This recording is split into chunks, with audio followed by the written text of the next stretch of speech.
kaon tayo na tansit na halang kaon na kung ilimtan na kong video. Alam kayo na. Ito sa mga video. Yung video yan. 2005 noon.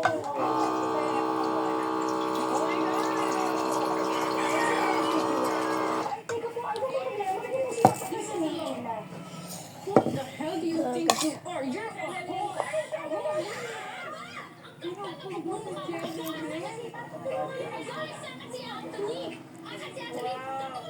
Pakiramdam na mapag-ibig ng Denise, ang taray-taray mo pala.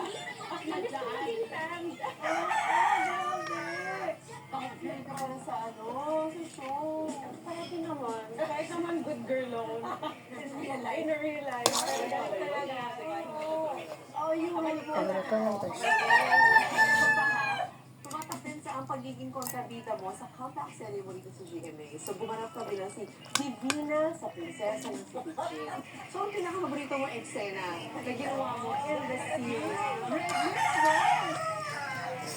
Ano pinipigyan ng tao dyan sa show na yan?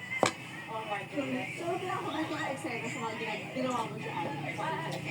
Every week kasi sobrang wild yung mga pinag-agawa namin.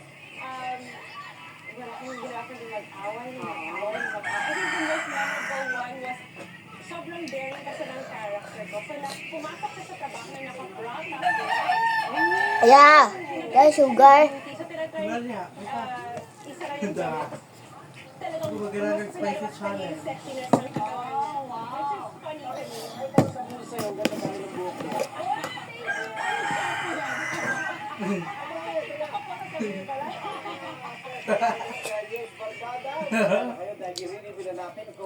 Sino?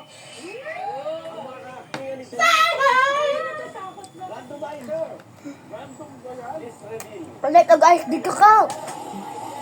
Bert, hindi rin tubig mo. Wala naman nakalimot sila na yung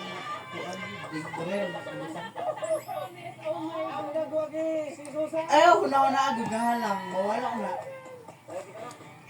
Ay, napabag ka ko. Para nakaka-intimidate ba? Diba? Ready ka na, nakita mo yung eksena sa sakyan, yung sinabulunan niya sa beauty Gonzalo.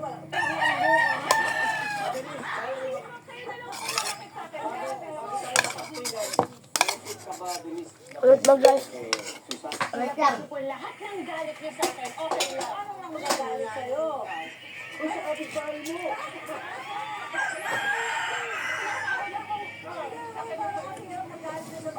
Simulan natin, pwesto na po kayong dalawa. Oh my goodness! Oh my God!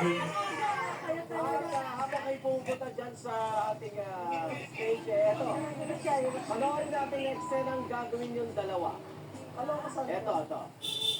Gusto mo talaga, kaya nilalason mo yung utak ng asawa ko? Kaya nag-excuse mo. Dahil ayaw mo alagaan ng anak mo. Dahil walang kwenta kang ina.